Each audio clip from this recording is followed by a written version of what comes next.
Amados, a paz do Senhor.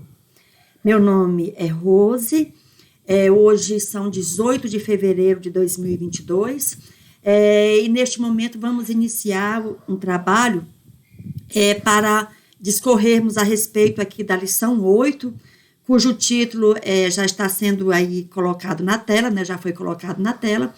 Esta lição e esse tema, eles estão contidos ali na nossa revista da Escola Dominical, uma publicação doutrinária ali das Assembleias de Deus, Ministério Missão, e este assunto será ministrado em todas as nossas igrejas no próximo domingo, agora, e vamos falar sobre esse importante tema, esse importante assunto que é a lei e os evangelhos.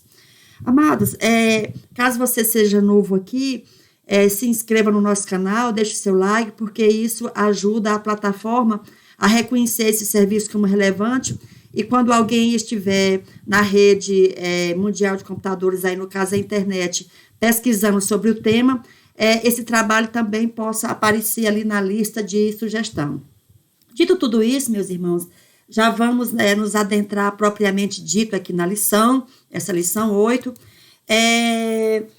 e o tema, uma palavra que vai muito aparecer durante essa lição, é justamente a palavra revelar, né?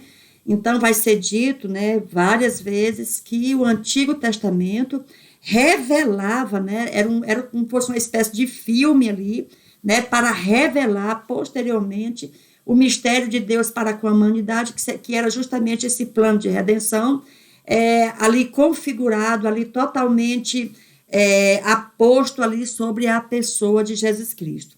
Então, amados, quando, só que já antecipando, né, a guisa de informação, meus alunos e as pessoas que costumam acompanhar esse trabalho, né, pela internet, já perceberam que sempre que há um texto, né, sempre que eu apresento um texto aqui, eu procuro colocar uma figura, essas figuras elas são pesquisadas na internet, eu sempre procuro colocar uma figura que tem alguma correspondência com o texto que no momento ali está sendo visualizado, né? Lembrando, amados, que esses slides, né, eles são de confecção minha mesmo, né?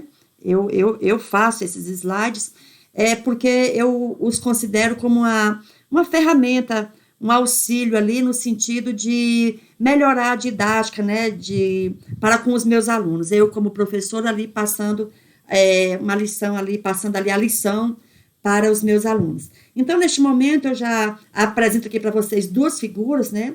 Talvez os mais novos, né, as pessoas mais novas, não saibam o que é isso aqui, mas antigamente, quando você ia tirar foto, né, você tirava ali, o filme ficava aqui dentro, você não tinha a menor ideia do que estava ali dentro.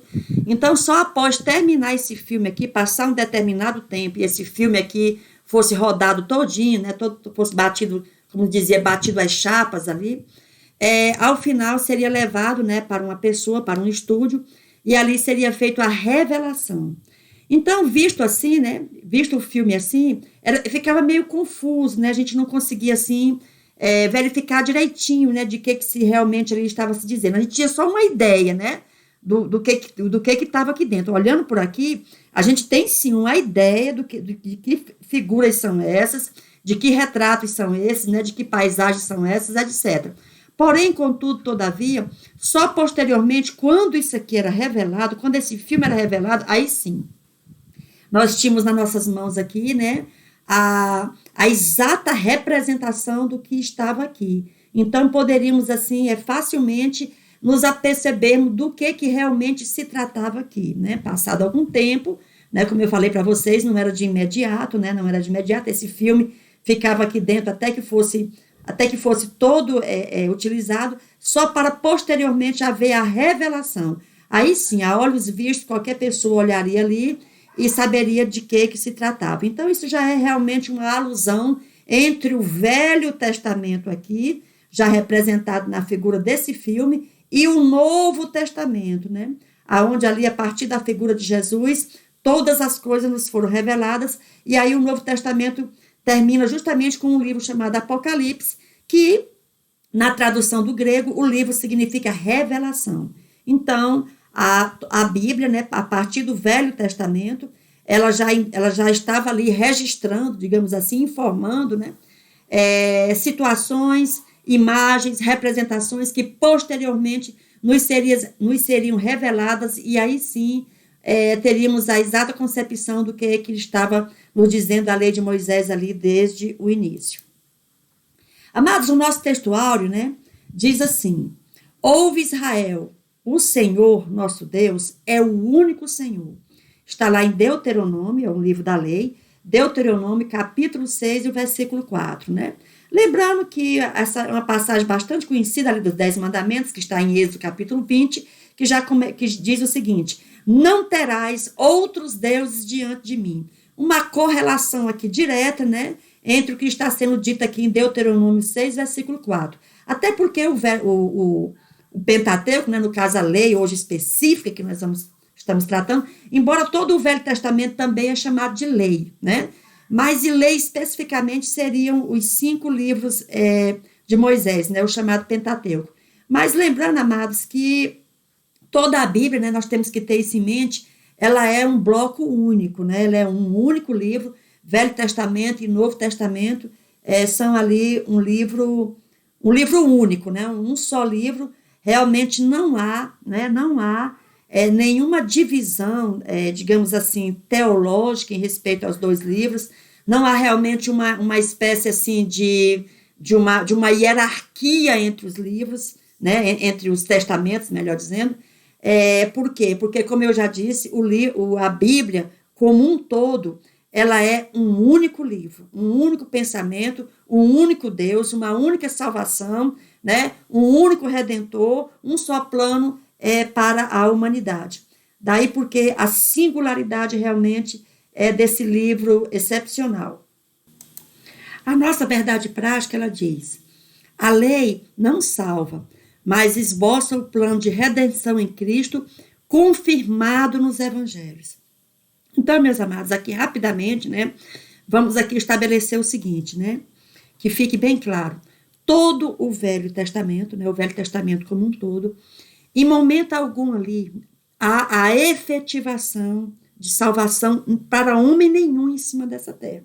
Não se fala efetivamente no agir salvífico, né, de uma obra ali no Velho Testamento, de modo que incluísse a humanidade para a salvação. Isso não há no Velho Testamento, né?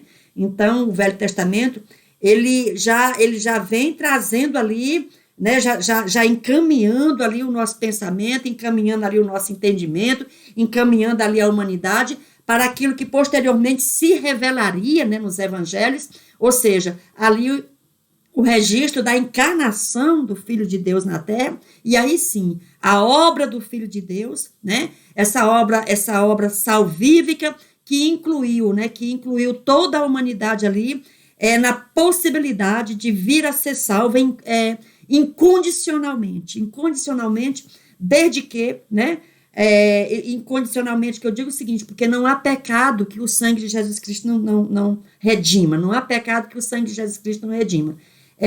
Porém, amados, já adiantando aqui, como eu falei, incondicionalmente, pode-se passar a ideia de que todos serão salvos, e isso não é verdade.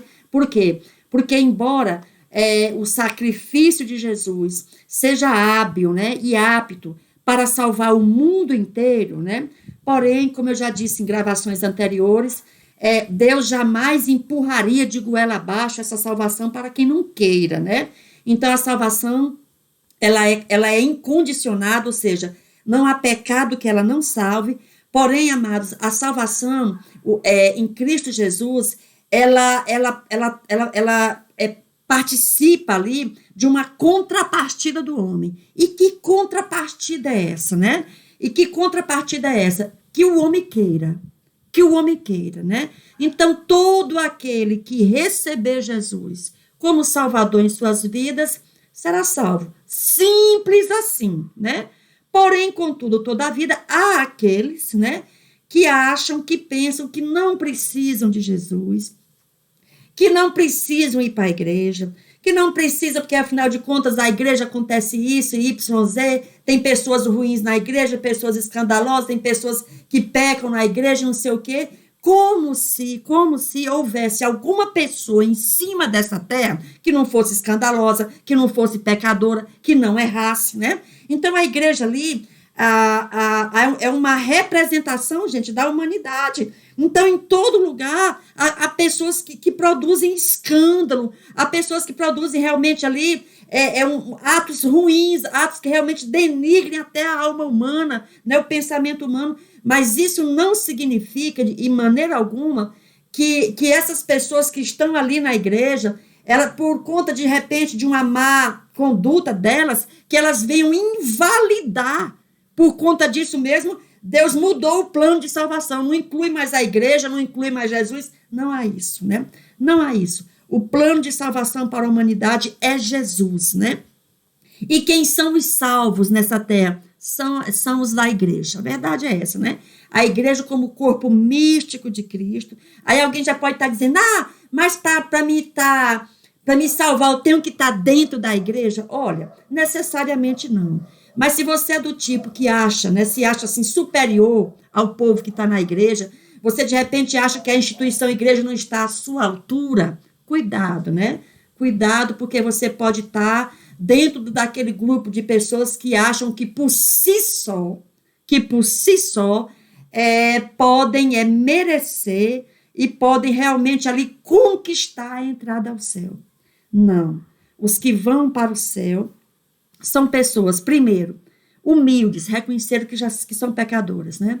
Os que vão para o céu são pessoas também humildes no sentido de entenderem que, tal qual as suas próprias fraquezas, as pessoas são fracas, de um modo geral. Então, do mesmo jeito que um crente comete erro na sua casa, no seu trabalho, para com seus parentes, para com seus amigos, o outro crente que está lá na igreja comete a mesma coisa, faz a mesma coisa. Então, não venha com essa história de dizer, eu sou um crente desigrejado. Quando eu escuto isso, né, primeiro eu já penso o seguinte, você não é crente, porque está implícita aí uma arrogância de você achar que as coisas têm que ser conforme a sua visão, que conforme a sua cartilha, que é do jeito que você pensa, que se não for do jeito que você quer, não serve para você, e não é assim. A igreja ela é um corpo fraterno, onde pessoas ali se ajudam mutuamente, onde pessoas ali se compreendem mutuamente e onde pessoas ali se perdoam mutuamente. É isso a igreja. Então, o crente, em primeiro lugar, ele é alguém que já baixou a crista. Ele baixa a crista. O crente é uma pessoa de crista baixa. Por quê? Porque ele vai olhar para si mesmo, ele vai ver que ele também, onde é que ele tropeça e tropeça muito, e por conta disso, ele não vai querer exigir do outro uma conduta impecável, porque isso não existe. Então, amados, a igreja é isso, né? Fugir um pouquinho aqui do assunto, mas a igreja é isso. Então, esse papo de que, eu não participo da igreja, porque a igreja tem gente fofoqueira, porque o pastor fez não sei o quê, porque não sei quem fez não sei o quê, isso não convence. Né? Isso não convence. E outra coisa, se lá tem tanta gente ruim assim e você é bom, por que você não vai então lá para ensinar eles a serem bons, né? Para ali perseverar no ensino para com eles, para ali realmente direcioná-los para o bem. Por que você não faria isso, já que você é tão superior?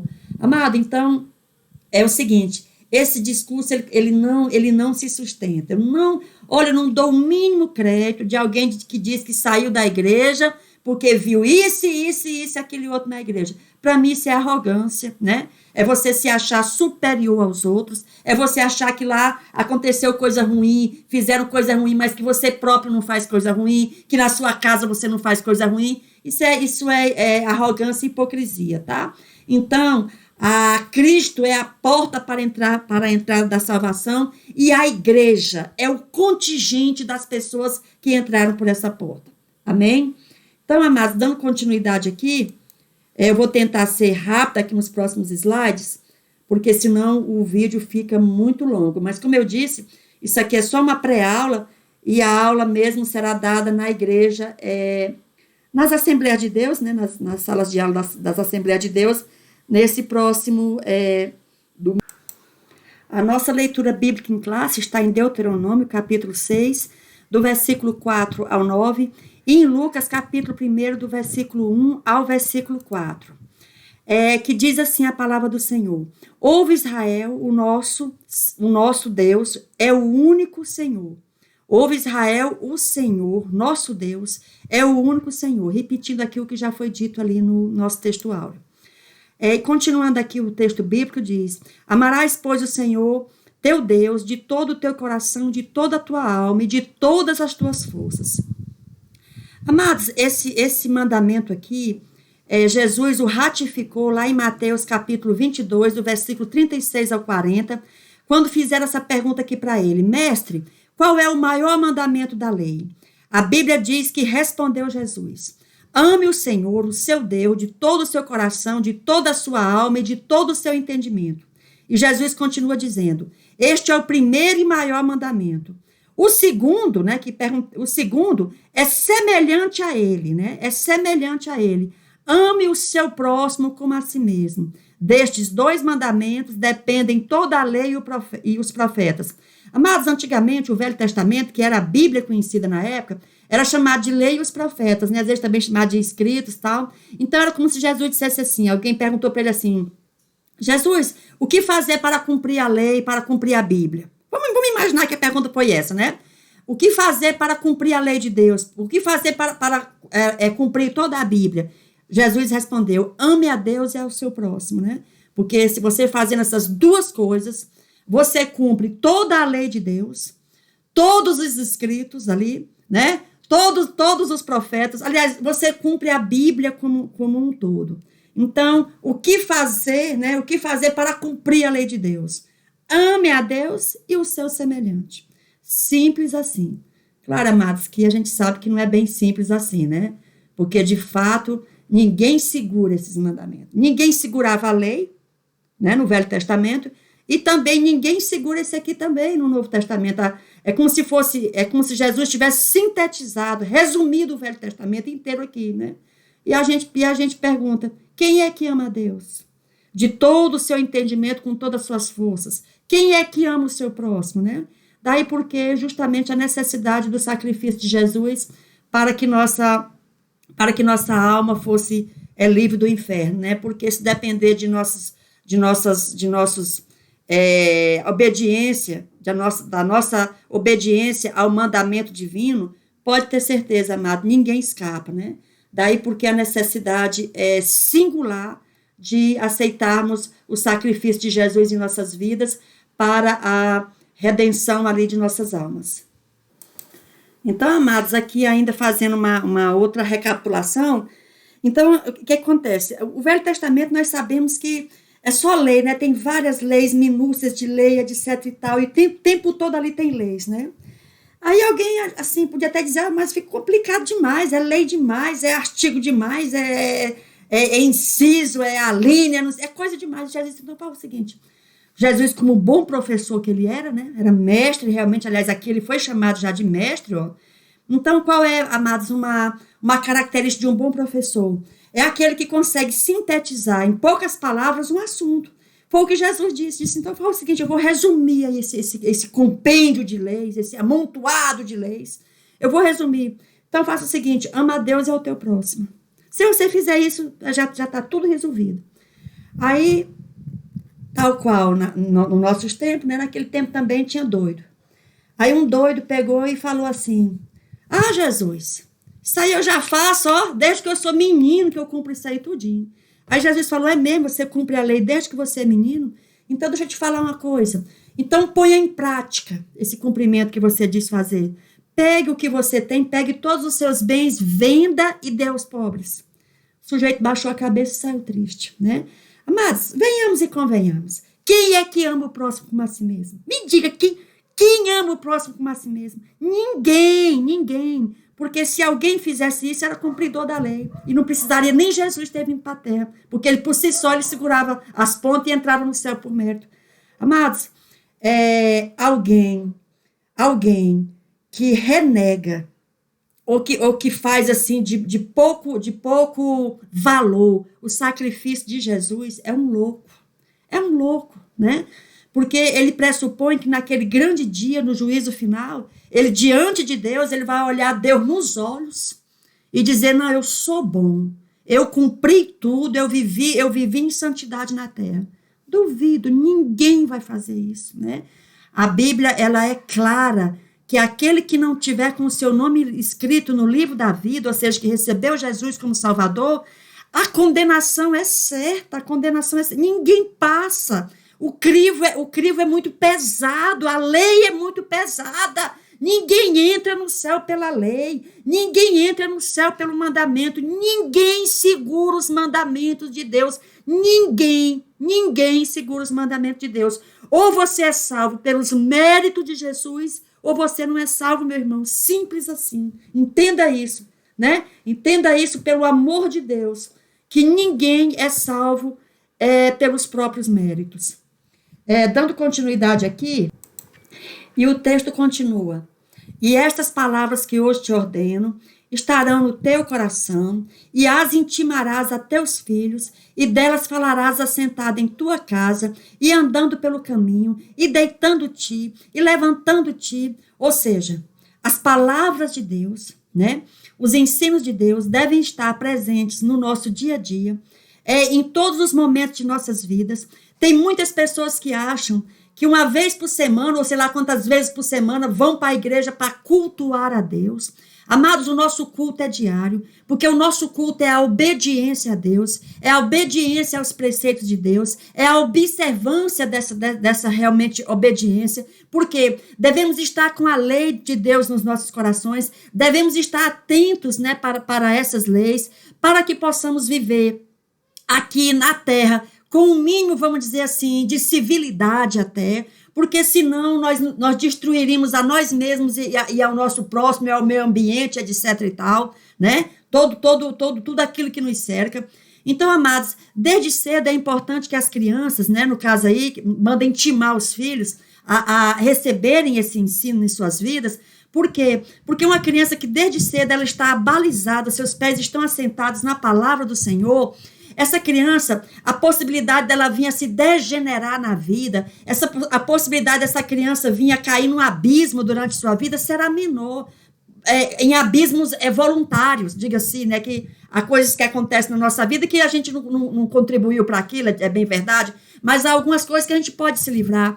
Então, a criança que desde cedo ela é ensinada a se desviar dos abismos da vida, essa criança, como eu disse, tem menos possibilidade de se dar mal, né? Então, e ressaltando aqui que a palavra de Deus diz, intimarás teus filhos. Amados, infelizmente, né, nos nossos dias de hoje, nós vivemos numa cultura em que os filhos mandam nos pais. A verdade é essa, né? Os filhos mandam nos pais. Então, crianças ainda muito pequenas, né?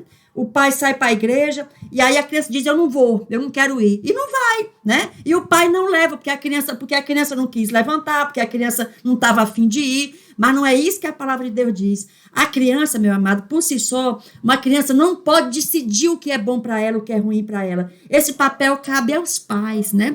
Cabe aos pais. E, infelizmente, repito, que hoje muitos pais vivem refém dos filhos, né? Então, o pai chega para a criança e pergunta, escuta, fulano, quer tomar isso no café da manhã? É isso? Uma série de opções, né, para os filhos, como se aquelas crianças tivessem condições, né, de discernir o que era certo, o que era errado.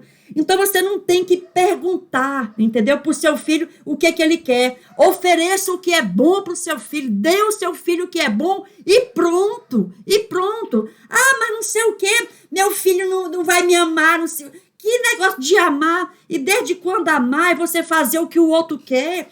Muitas das vezes fazer o que o outro quer é justamente acelerar o caminho da destruição para ele, né? Então, pai e mãe, sejam um pouco mais firmes com seus filhos, né? Ah, não quero ir para a escola dominical. Você vai sim, né? Arrume seu filho e leve para a igreja e acabou, né? Por quê? Porque se eles crescerem e vierem, né, a se desviarem, você vai botar a sua cabeça no travesseiro e dizer, meu Deus, né? Eu fiz a minha parte, estou sofrendo porque meu filho se desviou, estou sofrendo porque meu filho está exposto agora a uma série de perigos no mundo, mas a minha parte eu fiz, pelo menos isso, né? Eu sei que a vida ruim dos filhos, em hipótese alguma, há algum consolo para o pai, ver o filho na perdição, ver o filho na droga, ver o filho na cadeia, mas pelo menos, você que é crente, você que vai para a igreja, você vai pensar assim, olha, infelizmente meu filho se desviou para esse lado, mas a parte que me cabia eu fiz. Levei meu filho para a escola dominical, levei meu filho para a igreja, meu filho foi instruído, né, na boa ordem, meu filho foi instruído nas boas letras. Então, Senhor, agora é a tua parte, meu Deus, porque a minha que estava ao meu alcance eu fiz. Amados, é assim que deve ser a nossa posição, a nossa atitude em relação aos filhos. Nós realmente somos responsáveis, né, pela formação dos nossos filhos. Pai e mãe são os responsáveis. Pai e mãe, ou aquela pessoa, né, que está ali substituindo a figura do pai e da mãe, são os responsáveis pela boa formação daquele futuro ali cidadão. Então, amados, vamos realmente nos ater muito, entendeu? E entendermos que nós, né, somos nós que determinamos as atitudes de nossos filhos pequenos, e não o contrário, ok? Então, aqui, só ressaltando ainda essa palavra aqui, esse verbo aqui do texto bíblico, intimarás, é uma intimação. Você como pai e mãe, você deve intimar o seu filho a comparecer, não é na igreja, no ensino, na escola dominical, não é um convite, não. Você quer ir, fulaninho? Não, fulaninho, se arrume e nós vamos. Mas tem que ser assim. Mas como é que é? A didática, né, desse momento agora não é essa, a educação moderna não é essa. Olha, a Bíblia não está nem aí para a educação moderna, ó, entendeu? A Bíblia não está. Olha, o que o homem fez, o que o homem faz, o político que está no poder, como já disse em vídeos anteriores, né, o que o blogueirinho está dizendo, o que a blogueirinha está dizendo, o que o youtuber famoso está dizendo, a Bíblia não está nem aí para isso, olha. O que está aí está, né, e seria muito bom que nós, enquanto seres humanos, estivéssemos aqui atentos ao manual do fabricante, ok? Então, dando continuidade aqui, e diz, também as atarás por sinal na tua mão, e te serão por frontais entre os olhos. Amados, esse atarás por sinal na tua mão, esse sinal aqui, né, que nós colocamos, quando a gente não quer esquecer alguma coisa, a gente amarra o dedo, né, bota essa fita no dedo para não esquecer. Então, o que o texto está dizendo aqui? Olha, faça de tudo para não esquecer, né? Porque o dia foi tão corrido, porque foi isso e aquele outro, terminei que eu não li hoje a minha leitura devocional, eu não li meu capítulo bíblico e tal. Então, o que a Bíblia diz? Olha, faça de tudo para isso não acontecer, né? Faça um lembrete e tudo. Por quê? Porque por onde você andar, essas palavras têm que estar de frente aos teus olhos, né? Obviamente, amados, que eu não estou aqui dizendo que você está dirigindo o carro com a Bíblia aberta na sua cara, pelo amor de Deus, né? Não é nesse sentido, não. É porque se você dedica um tempo, né, para estar lendo a Bíblia assim continuamente, numa situação, por exemplo, que vai ali gerar um estresse, aquele texto que você estava meditando nele pode ali ser, naquele momento, a diferença entre você viver e morrer. Quantas vezes pessoas no trânsito mesmo, né, por algo bobo, algo assim, que podia perfeitamente ser passado, fizesse um sinal lá, né, ok, me desculpa, tal, não, já parte ali para a ignorância, já vão por tudo ou nada, e às vezes tragédias acontecem. Por quê? Por essa falta justamente assim de estarmos meditando no nosso cotidiano, continuamente ali na palavra do Senhor. E continua dizendo, e as escreverás nos umbrais de tua porta, da tua casa, nos umbrais da tua casa e nas tuas portas, ou seja, amados, é o teu entrar, o teu sair, né? Você está ali realmente debaixo ali da observância dos preceitos divinos. E aí continua, né, Lucas, agora aqui já pula para os evangelhos, né, saiu da lei e vai para os evangelhos, a leitura bíblica, dizendo assim, tendo, pois, muitos empreendido, pôr em ordem a narração dos fatos que entre nós se cumpriram. Amados, aqui logo de cá, deixa eu lhe dizer qual é o contexto disso aqui. Lucas era um médico, né, um cientista. Lucas, ele não era judeu, pelo jeito, por conta do nome dele aqui, ele era grego, né? Então, ele recebe uma incumbência de fazer uma espécie de pesquisa a respeito de fatos que tinham acontecido ali na Palestina, né? Jesus, esse pregador que tinha aparecido lá, esses milagres que tinham acontecido, a ressurreição.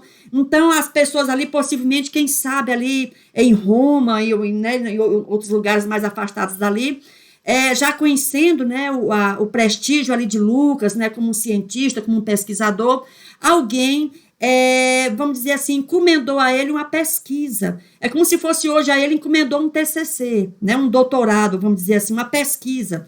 Então, um mestrado, né, que fosse, encomendou uma pesquisa para que fosse colocado em ordem, né, na sequência, como é que de fato isso aconteceu lá na Palestina, né? As pessoas que estavam longe, que não tinham acompanhado, queriam realmente saber o que tinha acontecido ali naquela região do mundo. E esse Teófilo, né? Esse Teófilo, a quem Lucas vai fazer esse trabalho, esse compêndio para esse Teófilo, como eu disse, encomendou ali, né, para o cientista que ele fizesse essa pesquisa. Então, Lucas já começa dizendo assim, diz, olha, eu te adianto que esse trabalho já foi feito por muitas pessoas aqui, mas se de fato, né, você quer algo realmente minucioso, né, algo minucioso, de repente, porque você confia no meu trabalho, eu vou fazer essa pesquisa, eu vou acompanhar e vou me ater aos fatos, né? Olha aqui a visão científica, vou me me atentar aos fatos. Então, amados, Lucas, né, o evangelho escrito por Lucas, Lucas não foi apóstolo de Jesus. Lucas possivelmente nunca tenha andado com Jesus, né? Lucas possivelmente nem tenha conhecido Jesus.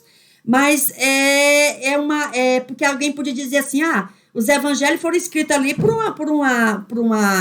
uns compadres ali entre si, uma irmandade, os judeus ali com interesse ali de digamos assim, inflar o balão, né?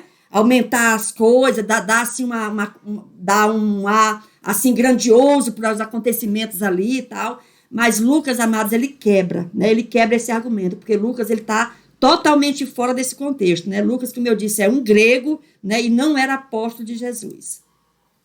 Aí ele continua dizendo aqui, né? Lucas continua dizendo assim. E Lucas dá continuidade aqui, né, ao relato, dizendo: segundo nos transmitiram os mesmos que os presenciaram desde o princípio e foram ministros da palavra, né? Então, alguém costuma dizer que, de repente, Lucas tenha entrevistado Maria, né, mãe de Jesus, na hora de escrever o seu relato ali, de fazer a sua pesquisa, tenha entrevistado Maria, mãe de Jesus. Amados, possivelmente, de fato, ela estivesse viva ainda, né? Mas, como a Bíblia diz que ele mesmo diz que tipo, entrevistou, né, as testemunhas oculares, e que também essas pessoas que ele entrevistou foram ministros da palavra. Então, a gente acredita que ele tenha se referido mesmo aos apóstolos, no caso, né, os apóstolos aqui, no caso aqui Pedro, né? E por que ele não teria conversado com Maria? Porque por conta, né, de todo um contexto histórico daquela época, né, assim, patriarcal, o relato de mulheres não costumava gozar de prestígio diante da sociedade. E não era só da sociedade dos judeus, não, era de um modo geral. Então, possivelmente, não haveria relato de Maria aqui, né? Tenha sido mesmo relato aqui, Lucas, ele vai ali transmitir, ele vai ali registrar o relato dos apóstolos. Aí ele diz, pareceu também a mim conveniente descrevê-los a ti, ó excelentíssimo Teófilo, né? Então, esse Teófilo aqui talvez fosse uma alta autoridade ali do Império Romano, quem sabe, ou de outro local, por sua ordem, ou seja, Lucas está dizendo que vai obedecer uma ordem cronológica ali. Os outros evangelhos, a gente percebe que não tem essa preocupação, né? Vai registrando os fatos, depois há um compêndio, mas nem sempre necessariamente está na ordem, né? Mas no caso de Lucas aqui foi na ordem, e dizendo assim, havendo já me informado minuciosamente, olha a palavra que ele usa aqui, olha a palavra que um cientista usou aqui, minuciosamente de tudo desde o princípio. Então ele está dizendo, olha, eu verifiquei, há trabalhos bons feitos nesse sentido, ele está aqui já reconhecendo que pessoas já tinham feito esse levantamento lá na Palestina daquela época, né? Mas que ele ia fazer o levantamento dele minucioso, né? Ele teve aquele cuidado realmente ali de se informar minuciosamente, né, os mínimos detalhes, para que esse levantamento que ele ia fazer para esse Teófilo, né, fosse de fato uma obra excelente, como de fato veio a ser. para que conheças a certeza. Olha só, outra palavra que ele usa aqui, ó. Um cientista falando em certeza. Então, amados, quando um cientista fala em certeza, ele está falando algo assim como matemática, né? Como, algo assim como 2 mais 2 ali é igual a 4, né? Então, para que conheças a certeza das coisas de que já estás informado. Então, esse Teófilo já tinha ouvido falar, esse Teófilo certamente já tinha lido, né, relatos, levantamentos, estudos a respeito desse Jesus e do que tinha acontecido ali na Palestina, tudo. Mas, como eu disse no início, certamente Lucas já era reconhecido como um grande pesquisador, um trabalho realmente ali de ponta, como nós costumamos dizer hoje. Então, ele foi designado para fazer esse levantamento, porque esse Teófilo certamente era alguém muito exigente, né? Não iria passar uma fake news para frente, por exemplo, né? No nosso dizer de hoje. Então, ele queria algo realmente ali certo. Então, ele contrata Lucas faz esse levantamento minucioso. E o que nós vemos no final, né, hoje? Que o relato de Lucas está em consonância com o relato dos outros evangelistas. Então, amados, dando continuidade aqui, já a introdução da nossa lição, a introdução diz assim: a lei esboça o plano de redenção em Cristo confirmado pelos evangelhos. Por isso que o Pentateuco e os evangelhos têm relação profunda na revelação, olha a palavra de novo aqui, revelação da pessoa de Jesus Cristo. Então, amados, é como se o Velho Testamento fosse esse esboço aqui, olha, né? Fosse a planta aqui de uma casa, né? De uma construção. Então, assim, venhamos e convenhamos, né? Não é acessível, assim, a todos. A gente olhando isso aqui, pelo menos um leigo olhando isso aqui, você não vai, assim, ter uma ideia exata, né? Do que se trata aqui, né? Conforme a pessoa ser leigo, não saberia nem que isso aqui podia se tratar de uma casa. E, aliás, eu olhando aqui, nem sei se isso aqui é uma casa, né? Por quê? Porque eu não tenho conhecimento de arquitetura, não tenho conhecimento de engenharia, nada. Então, o Velho Testamento, assim, tinha também a figura do sacerdote, do intérprete ali, então não era algo, assim, acessível realmente para a humanidade de um modo geral, né? Então, amados, o que acontece? Com a vinda de Jesus, né, com a revelação de Jesus ali nos evangelhos, a palavra ficou líquida e cristalina, e melhor ainda, a palavra foi vivenciada, né? Jesus apenas não ensinava a lei de Deus, ele vivenciava a lei de Deus, para as pessoas verem como é que era, né? Então, teria a cristalinidade disso aqui, olha. Vamos imaginar que essa planta fosse dessa casa aqui. Então, você olhando aqui, você fica assim meio em dúvida, tá? Não compreende muito bem. Mas quando você vê isso aqui, não tem como você dizer que não entendeu, que não sabia o que era. Então, amados, o que é o Velho Testamento? O Velho Testamento é essa planta aqui, ó.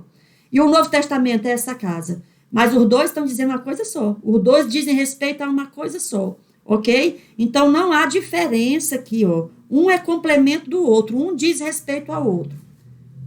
Ok? Aí, então, amado, seria o caso, assim, de perguntar, mas qual dos dois aqui seria mais importante? Esse esboço aqui ou essa casa efetivamente? Amados, eu diria, né, que os dois são importantes. Por quê? Porque sem esse esboço aqui, só esse esboço aqui, não vai, por exemplo, proteger ninguém da chuva, das intempéries, do sol, não vai dar guarida a ninguém, só esse esboço aqui, né? Por outro lado, essa casa, sem esse esboço aqui, né? Sem isso aqui realmente em consonância com essa casa que foi levantada aqui, esses cálculos corretos aqui em consonância com a casa que foi levantada aqui, a pessoa que estaria aqui dentro correria o risco de morrer aqui de baixo, né? Porque a casa podia desabar. Então, uma coisa que não prescinde a outra, uma coisa que não descarta a outra. As duas são igualmente importantes, a planta da casa e a casa efetivamente. Amém? Então, vamos dar continuidade aqui. A nossa introdução ainda diz assim: quando o cristão lê o Antigo Testamento, ele tem o Novo Testamento como base, principalmente nos evangelhos, para compreender a lei. Mas deixa eu falar uma coisa para vocês. Quando você abrir a Bíblia, né? Eu não digo nem em Gênesis, se bem que poderia dizer Gênesis também, porque Gênesis tem mais um compêndio ali histórico, tudo, mas tudo bem, porque em Gênesis já há revelação também ali do plano de Deus para a redenção da humanidade. Então, eu vou abarcar aqui a Bíblia de capa a capa, né? Então, quando você abre a Bíblia, né, de capa a capa, você não pode ler na Bíblia Em nenhum livro da Bíblia, em nenhum lugar da Bíblia, você não pode compreender nada que fuja disso aqui. Porque se você está compreendendo alguma coisa que foge disso aqui, significa que a sua compreensão está deturpada. Porque a Bíblia, de capa a capa, ela revela isso aqui, ela diz isso aqui. João 3,16, o texto áureo da Bíblia. Porque Deus amou o mundo de tal maneira que deu o seu Filho unigênito para que todo aquele que nele crê não pereça, mas tenha a vida eterna. Então não tem como eu entender nada na Bíblia que fuja disso aqui. Não pode fugir disso aqui, porque a Bíblia de capa a capa é a revelação, é o plano, é o esboço de Deus para a redenção da humanidade. E ainda continuando, por isso compreendemos que toda a Bíblia tem como tema principal a pessoa bendita de Jesus. Ou seja, amados, de ponta a ponta, a Bíblia aponta para Jesus. De ponta a ponta, ela aponta para Jesus. Então, não tem como você ler nada na Bíblia, né, dissociando esse nada, essa alguma coisa que você está lendo da pessoa e da obra de Jesus. A lei e os evangelhos pertencem, respectivamente, ao Antigo e ao Novo Testamento. São livros sagrados de origem divina que integram o cânon das Escrituras, né? Aquela o cânon é aquela vara de medir, os livros, né, santos, né, deixados por Deus para a instrução da humanidade. Então, amados, o que acontece? Porque voltando aqui à palavra cânon, né, nós sabemos que há muitos livros escritos no mundo, né, livros ótimos, livros bons, livros excelentes, mas livros que integram o cânon divino são os 39 livros ali no Velho Testamento, e como um todo ali 66 livros, né? Então, amados, vamos cá, vamos mais uma vez tentar usar aqui uma figura para melhorar aqui na nossa compreensão. Então, essa raiz aqui, essa árvore, né? Vamos imaginar essa árvore aqui, ó. Essa raiz aqui é a lei, é o Velho Testamento aqui, ó. Isso aqui é a raiz, né? Jesus é esses galhos aqui, ó. Jesus é esses galhos, né? É os galhos, Jesus é essas folhas, né? E nós, né? Nós somos esses frutos aqui. Tudo interligado. Nada tem uma importância maior ou uma importância menor aqui. Tudo interligado. Então, isso aqui é a obra de Jesus aqui, né? É a obra de Jesus na humanidade, compreendendo o que está registrado no Antigo e no Novo Testamento. A lei e os evangelhos possuem igual autoridade. Olha aqui, aquilo que eu falei sobre aquele desenho lá do arquiteto e o prédio levantado, né? Então, os dois têm, sim, correlação, têm igual importância, né? A autoridade, no sentido ali de realmente se colocar em prática algo ali que já está esboçado. Então, a lei e os evangelhos possuem igual autoridade, como regra de fé e prática, porém com funções distintas, né? As leis dos evangelhos, porém com funções distintas, como nós vamos ver aqui no decorrer dessa gravação. Os preceitos e as narrativas da lei têm aplicação nos evangelhos. Então, amados, nessa lição de hoje, nós vamos estudar a relação entre o Pentateuco e a mensagem de Jesus. Então, vamos lá, né? O Pentateuco é essa mãe, né? Que não apareceu aqui, mas essa mãe, né? A mãe. Então, e aqui, amados, seriam os evangelhos, né? Vamos imaginar assim. Mas, entre os evangelhos e essa mãe que está aqui, há uma ligação aqui, né? Olha aqui, ó. Uma coisa está interligada à outra aqui, ó. Então, hoje nós vamos realmente verificar essa relação entre a lei e a mensagem de Jesus. Amados, os objetivos dessa lição, né? Desse ensino, é apontar que a lei era transitória e esboçava o plano de redenção em Cristo. Então, a lei, né, estava aqui, era a mãe, né, era a parturiente aqui. Então, a salvação seria essa criança aqui, né? E no meio, entre a mãe aqui, que no caso aqui seria o próprio Deus, né? O próprio Deus e o seu plano de salvação para a humanidade, entre Deus, né, e a salvação, entre Deus e os homens, entre Deus e o plano realmente divino ali para redimir o homem, estava a lei. A lei era esse cordão umbilical aqui, ó. Esse cordão umbilical, como todos nós sabemos, ele por determinado tempo, ele é essencial, né, para que essa criança venha a nascer saudável, para que essa criança sobreviva. Por um tempo, ele é essencial. Porém, amados, ele tem um prazo de validade, né? Então, quando a criança nasce, esse cordão umbilical, ele é cortado, né? Até porque manter essa criança e esse cordão umbilical junto, né, não ia dar certo, né? E se ia acontecer aqui, certamente essa criança não ia conseguir sobreviver, crescer com esse cordão umbilical. Até porque ele, posteriormente, ele ia apodrecer, ele ia infeccionar e, de repente, até matar a criança mesmo. Então, o que acontece? Isso aqui é a lei, né? Tinha um prazo de validade, tinha um tempo, né? Por um tempo ela serviu. Depois, amados, ela, de fato, né, ela veio a sofrer essa ruptura. Por quê? Porque a criança já era nascida, né? O tempo aqui que esse cordão serviu foi muito útil, ok, mas já não era mais válido, já não tinha mais serventia. Então, nós vamos verificar hoje em relação a essa mesma alusão em relação à lei de Moisés.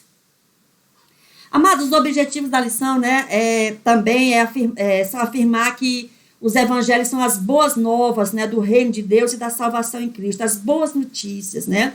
Então, o evangelho aqui já seria esses galhos aqui, né, com essas árvores, né?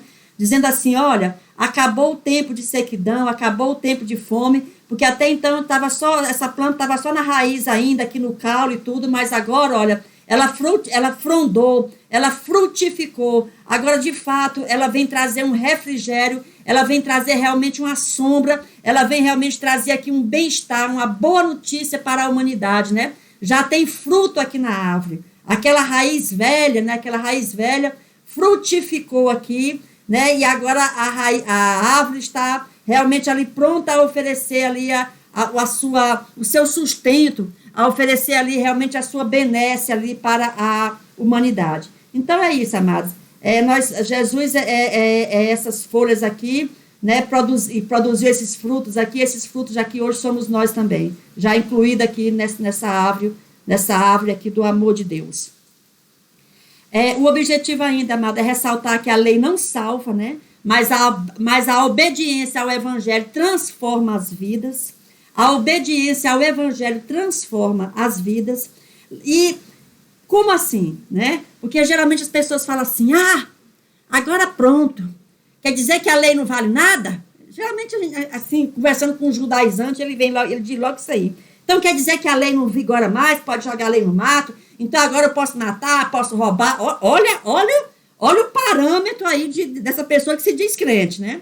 O parâmetro aí, ele vai já querer se nivelar com o ladrão, né? Com o assassino, com o estuprador. É o nível que ele vai usar como parâmetro. Ele não para pensar que o parâmetro é a santidade de Deus, né? Que o parâmetro é a santidade de Deus. Obviamente, amados, que ninguém alcança essa santidade, mas que a gente possa, pelo menos, né, viver em paz, né? Viver tentando diminuir aqui, na medida do possível, o seu próprio sofrimento e o sofrimento dos que lhe rodeiam. Se você fizer isso, já está de bom tamanho. A obra salvífica, você não vai entrar pelo céu pelas suas obras, não. Você vai entrar no céu pelo sangue de Jesus. Então, faça a sua parte aqui, que é obedecer a Deus, temer a Deus, respeitar o que Deus deixou e colocar o que Deus deixou em prática, que é amar o teu próximo, né? Ou pelo menos não tentar desgraçar a vida do teu próximo aqui na terra. Se você não desgraçar a vida dele aqui, já está até de bom tamanho, né? Já que não ajuda, mas pelo menos não atrapalhe. Então, amados, esse é o objetivo, né? É trazer realmente ali uma transformação de vida. Aquele que dava cheque sem fundos, quer dizer, cheque nem existe mais hoje, né? Mas aquele que pegava o dinheiro emprestado e não pagava, ele agora passe a pagar. Aquele que roubava, passe a não roubar. Aquele que andava adulterando, passe a não adulterar. Aquele que tinha a crista alta, que passe a baixar essa crista. Isso, amados, é a transformação que o evangelho traz para nossas vidas, e é isso que Deus deseja do crente aqui em cima da terra. A palavra-chave, amados, é revelar, né? Revelar. Então, aqui o Velho Testamento, como eu disse no início, né, e aqui já a revelação em Cristo Jesus. O Pentateuco, né? O Pentateuco é a lei de Deus. O Pentateuco é a lei de Deus. A lei de Moisés, que a gente chama de lei de Moisés, é lei de Deus, né? Então, é chamado, esses 5 livros, amados, da lei, chamado Pentateuco, é uma palavra que deriva de 2 termos gregos, né? O penta e o telcos, que significa 5 volumes, né? Dessa palavra teucos, também vem, nós aqui no nosso português, a gente chama de tomo, né? Penta e tomo, ou seja, 5 volumes. Lembrando que a palavra penta, né, significa 5. E, de fato, o Pentateuco tem 5 livros. E por que penta é 5? E por que a gente conhece hoje, por exemplo, o nosso pente, né? Pente. É porque no início, quando eu não tinha pente, era isso aqui mesmo. Eram os 5 dedos aqui que penteavam os cabelos, né? Aí, quando inventaram o pente, aí essa prática aqui passou a se chamar pente. Mas pente significa 5. E tomo, né, é um volume, é um pedaço, né? É um pedaço. Então, cuidado aí quando o médico te pedir uma tomografia, você não sair dizendo que o médico pediu uma tumografia. Porque se você disser isso, você está dizendo que o médico pediu para ver o teu tumor. Pelo amor de Deus, não foi isso. Ele pediu para tirar uma foto do pedaço do teu corpo aí, para ampliar essa foto e ele conseguir ver esse pedaço aí, tá bom? Então, o nome não é tomografia, não. É tomografia. Pode até ser que a tomografia venha a revelar um tumor. Beleza. Mas não significa que ela já era uma tomografia, que já tinha um tumor ali, ok? Vamos ter cuidado porque a palavra de Deus, né, a escola dominical é também cultura, né? Cultura e entendimento. O Pentateuco, a lei de Deus. Amados, os 5 livros, né, da lei, que são chamados ali o Pentateuco, realmente essa lei aqui, essa lei divina, são os livros de Gênesis, Êxodo, Levítico, Números e Deuteronômio. No texto hebraico, amados, até hoje esses livros, né, são chamados de Torá, que tem o sentido de instrução, de ensino, direção, etc. Então, um judeu aqui, ele desde cedo, ele ensina os filhos dele aqui, realmente na Torá, ou seja, na lei de Moisés, né, os 5 primeiros livros ali, uma criança desde pequena em Israel, ou em qualquer lar judaico, a criança desde cedo, ela é instruída ali na Torá, ou seja, no Pentateuco, né, nos 5 primeiros livros da Bíblia. O Pentateuco, amados, na Bíblia é chamado de a lei, né? É chamado de lei de Moisés, é chamado de lei de Deus, é chamado de lei do Senhor. Ou seja, quando você lê na Bíblia lei de Moisés, lei de Deus, lei do Senhor, está falando da mesma coisa, está falando aqui dos 5 primeiros livros da Bíblia. A grandeza da lei. Amados, a lei ela é estudada sobre 3 aspectos, né? Os aspectos morais, que servem para toda a humanidade aqui, os aspectos cerimoniais, que serviu para Israel por um determinado tempo, e os aspectos civis, né, que é a lei realmente ali da cidadania do judeu, né, a lei de cidadania, ali, as leis civis. Então, amados, as leis morais, elas dizem respeito àqueles preceitos que possuem validade permanente, né, para todos os povos. Essas são as chamadas leis morais. Então, amados, como eu estava dizendo aqui, as leis morais, né? Quais são essas leis morais? Elas estão ali representadas ali no decálogo, né? Nas leis da pedra, lá nos 10 mandamentos de Moisés. Os 10 mandamentos de Moisés, eles encerram ali o trato do homem para com Deus e o trato do homem para com os seus semelhantes. Então, é uma lei que ela não tem prazo de validade, ela vale para todos os tempos. É a lei de Deus, é a lei moral de Deus. Então, não tem essa história de que valeu lá, não valeu cá. É a lei moral de Deus. O trato de Deus o trato que nós devemos ter para com Deus está estabelecido lá. E principalmente ali também, né, o trato de como nós devemos nos comportar com o nosso semelhante, né, e até com nós mesmos, né. Então, ali é uma lei completa, o decálogo é uma lei completa. Aí, essas alturas, irmão, é sempre assim, né? Eu já sei de cor e salteado, né? Então, é claro, né, que eu mencionei aqui, que o cristão, ele não está mais atento a artigos, a linhas, a incisos, né? O cristão, como eu disse no início, Jesus sintetizou qual era o viver do cristão, amar a Deus e o seu próximo. Mas, né, contudo, todavia, como nós estamos falando aqui, nós estamos especificando aqui o Pentateuco e afirmando que o Pentateuco é a lei de Deus. Estamos aqui afirmando que essas leis têm 3 aspectos, né, os morais, os cerimoniais e os civis. Então, no aspecto moral, essa lei, ela é válida e permanente para todos os povos, em todos os tempos. Os 10, não é só 9 não, ou 8 ou 7, os 10. Quando a gente diz isso, na mesma hora, parece que, olha, já sei como é que é. Aí alguém já chega para a gente e diz assim, mas espera ainda, vocês são assembleianos, vocês são pentecostes, né? Vocês são, deixa eu falar uma coisa para vocês, são pentecostais? E o sábado, hein? E o sábado? É sempre assim, olha, cansa. E o sábado? E o sábado? Olha, vou falar uma coisa para vocês aqui. Ó. Os 10 mandamentos, como eu disse aqui, são preceitos do homem para com Deus e do homem para com o homem, com o seu semelhante. O de Deus, né, amarás, não terás outros deuses diante de mim, aí começa, né, não farás para ti imagem de escultura, aí nem vindo, né. Então, o que acontece? O sábado, né, o descanso, ele é um mandamento necessário para a nossa vida. Você tem que trabalhar 6 dias e descansar um. Porque se você não fizer isso, você começa a perder a noção do tempo e do espaço, você fica doido.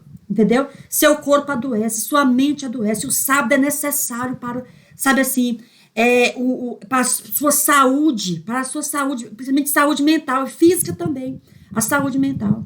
Mas a gente não ter essa rigidez boba para com o sábado. Por quê? Porque também teríamos que ter essa rigidez boba para com todos ali. E a gente sabe, amado, que ninguém segura nenhum ali. Deixa eu perguntar aqui, quem é que bota Deus acima de todas as coisas? Quem é? Né? Quem aí põe Deus acima de todas as coisas? Ninguém põe, a verdade é essa, né? Ninguém põe. Quem não tem seu ídolozinho ali? Quem que não faz para si um ídolo ali, né? Às vezes é o cantor, né? É o jogador, não é nem necessariamente uma figura de santo, não. Às vezes é o filho, né? Às vezes é esse cantor gospel aí, entendeu? Que você vai pro show dele lá, com o nome dele amarrado aqui na testa, né? Ali não tá nem a palavra de Deus, não, tá? É o nome dele amarrado na testa. Então, quem é que não tem ídolos, né? Deixa eu perguntar, quem é que honra pai e mãe? Quem é que honra pai e mãe? De fato, né? Quem faz isso? Não faz, rapaz, não faz isso. E outra coisa, então, por que essa rigidez? A gente sabe que a gente tem que trabalhar 6 dias, descansar um. Mas não significa que numa situação que você tem que emendar de repente 30 dias seguidos, você não vai fazer isso, né? Por quê? Porque não é essa rigidez doida com nenhum, porque a gente tem consciência de que a gente não segura nenhum desses mandamentos, né? Aliás, deixa eu falar uma coisa, quem é que não rouba? Quem é que não rouba? Quem não rouba? Faça aí um exame assim bem minucioso, quem não rouba, né? Quem não vai, por exemplo, para o seu trabalho lá, né? E durante o tempo ali que estão te pagando, você está entrando na internet lá no teu WhatsApp. E no tempo ainda das cópias lá, quem não tirava cópia na copiadora, né? Então, assim, quem não mente, né? Quem não dá um falso testemunho no caso ali? Você vem vindo no carro, eu sempre utilizo esse exemplo. Você vem vindo no carro, você costuma andar 120 numa pista que tem 80. Aí, quando tem lá o semáforo, você vai lá, taca o pé no freio e o semáforo registra uma mídia. O semáforo não, o pardal lá, aquela fiscalização que tem ali, aqui em Brasília nós chamamos de pardal, né? Chama de radar em alguns lugares por aí. Então, aquele radar registrou uma mentira sua ali é mentira, entendeu? É mentira. E quem é que não adultera? Quem é que não adultera? Me diga quem é que não adultera. Porque Jesus falou que só de você ver e desejar, você já adulterou. Então, quem aí que já não viu aí, entendeu? Quem é que o homem que já não viu uma mulher, determinada mulher, e não desejou para si? E qual a mulher que não já viu determinado homem e desejou para si? Que papo furado é esse? Né? Que papo furado é esse? Ninguém segura os 10 mandamentos. Nenhum deles. Porém, contudo, todavia, a gente deve observá-los e nos regermos as nossas relações para com eles, né? Conforme eles, melhor dizendo, né? Por quê? Porque são leis que valem, né? Para toda a vida, em todos os tempos, em todos os lugares, né? Voltando à questão ainda do sábado, né? Gente, a pessoa precisa de um descanso para ele, para a família. Aliás, é altamente ruim que, por exemplo, um pai de família, uma mãe de família nunca tem tempo para sair um lazer em família, nunca tem tempo para o filho. Olha, uma família que não tem tempo para um lazer em família, essa família está debaixo de maldição. Isso é maldição, isso destrói família, isso destrói a casa, né? Então, pegue os 10 mandamentos, põe na sua frente aqui e observe os 10. Se você fizer isso, não é que você vai ser salvo, não. Porque para você ser salvo, você tinha que cumprir eles, que você não vai cumprir. Mas pelo menos, os 10 mandamentos devem ser um norte para a sua vida. Será que eu me fiz entender, né? Porque eu, sinceramente, eu já não aguento mais ouvir essa história de judaizante que vem, às vezes, descer a lenha, sabe, assim, nos meus vídeos, tudo, que eu estou menosprezando o sábado, Gente, que é isso? Menosprezando o sábado, coisa nenhuma. O sábado tem que ser observado. O descanso, né? Não é que é esse nosso calendário, que naquele tempo lá tinha o nosso calendário lá, tinha Sunday, Monday, Tuesday. Não tinha isso lá, não. Deus falou, trabalharás 6 dias e no 7º tu descansa. Mas não tinha esse calendário lá, não. Não tinha esse calendário hoje. A gente nem sabe qual foi o 6º dia lá do Gênesis. Ninguém tem ideia do 6º, ou 7º, ou o 1º. Ninguém sabe que dia foi, não. Né? Esse nosso calendário aqui tá tudo errado. Ninguém sabe nem qual a idade que tem a civilização. Aliás, tem dúvida até de quando foi que Jesus nasceu. Apesar de ter um calendário nosso com o ano 1, o ano do nascimento de Jesus. Ninguém sabe. Aliás, amados, se tem uma coisa que o homem, as relações do homem, o ensino do homem, a compreensão do homem é muito confusa, né? Então vamos parar com essa bobagem de querer ficar batendo martelo ali em cima de alguma coisa que você mesmo sabe, entendeu? Que você não sabe, que ninguém sabe, né? Então vamos parar com isso. Mas, contudo, todavia, deixar aqui bem claro, os 10 mandamentos são um norte para que o homem se relacione com Deus, para que o homem se relacione consigo mesmo, para que o homem se relacione com a sua família, para que o homem se relacione com a sociedade, ok? Vamos lá. Deixa eu dar aqui passar aqui de um slide. Deixa eu ver aqui, cheguei. As leis cerimoniais, né? O Pentateuco tem as leis cerimoniais. Essas leis cerimoniais, amados, né? Principalmente aquela que fala do culto, né? Essa claramente, né, teve ali um corte, uma divisão, né? O ministério profético foi até João Batista, o primo de Jesus, e acabou, cortou mesmo, acabou, né? Tinha prazo de validade claro ali. Então, realmente, essa lei cerimonial foi cortada, não existe mais essa lei cerimonial, já perdeu a validade dela. E as leis civis, amados, eram aquelas leis específicas, né, que norteava ali a sociedade judaica, né? Por exemplo, lá em Israel, tinha uma lei que dizia que você não podia colher toda a sua colheita, né? Tinha uma lei lá que proibia, né? Que você colher tudo, né? Passar hoje, como diz a máquina, e colher tudo. Não, tinha que ficar nos campos, né? Alimento para aquelas pessoas que chegaram e que não deu tempo de fazer suas roças, né? Tinha que ter, geralmente, o estrangeiro que estava chegando, né? Que não deu tempo ainda de plantar. Tinha também a parte dos pássaros, né? Dos animais. Então, assim, havia todo esse compêndio aqui de leis civis que orientavam o viver em sociedade, né? Por exemplo, hoje em Israel, tem uma lei civil lá que diz que o serviço militar obrigatório feminino é obrigatório, como eu disse, né? O serviço militar feminino é obrigatório. Mas, por exemplo, aqui no Brasil não tem. Então, são leis civis que dizem respeito à responsabilidade do israelita como cidadão. Mas não necessariamente que as outras nações tenham que observar isso aqui, não. Tá? Agora, voltando de novo, e os 10 mandamentos? Os 10 mandamentos, sim. Todas as nações, em todos os tempos, em todos os lugares, devem observar, sob pena de viverem uma vida degradada, né? Uma vida que vai degradar o relacionamento com Deus, com a tua família, como eu disse, e com você mesmo e com a sociedade, ok? Amados, a nossa declaração de fé das Assembleias de Deus, né? E é importante até que você, se você ainda não adquiriu esse livro aqui, você adquira para realmente saber como é a nossa orientação doutrinária, né? Nós, os assembleianos ali do Ministério Missão, a nossa declaração de fé ensina que a lei de Moisés é o mais importante código de leis da antiguidade, por sua santidade, por seu caráter espiritual e por sua autoridade divina. A lei é santa, o mandamento é santo, justo e bom. A lei é espiritual. Claro que é, né? Claro, quem é louco para dizer que não é, que a lei não é espiritual, que a lei é santa, que a lei é justa e que a lei é boa, né? Mas também quem seria louco e arrogante o suficiente para dizer que é salvo pela lei porque ele cumpre a lei, porque ele anda segundo os 10 mandamentos. Aí, amados, aí já entra na questão da crista alta, né? De você realmente achar que você é além do que você realmente seja, ok? Ninguém é salvo pela lei porque ninguém cumpre a lei. Ninguém cumpre a lei. A gente deve observar e ter a lei de Moisés como um norte, né? Os 10 mandamentos, especificamente a lei moral, né? Estou falando da lei moral. Então, você tem a lei ali como um norte, né?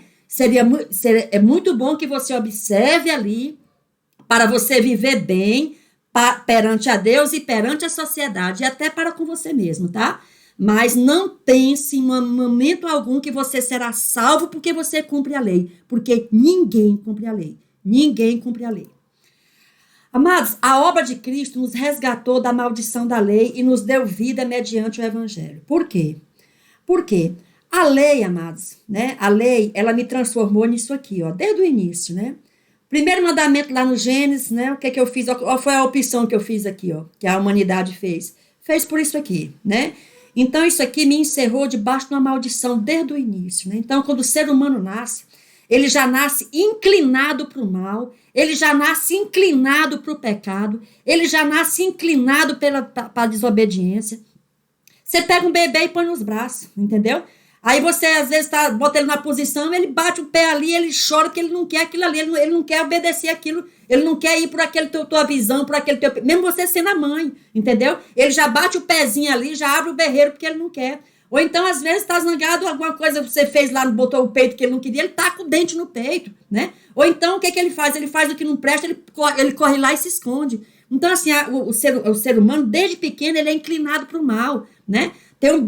Tem ali um brinquedo, a criança nem quer, mas se outro vier e pegar, ele passa para cima, às vezes, para dar porretada na cabeça do outro, né? Ou seja, o ser humano, desde pequeno, né? Ele já nasce debaixo da maldição do pecado, da maldição da lei. Por quê?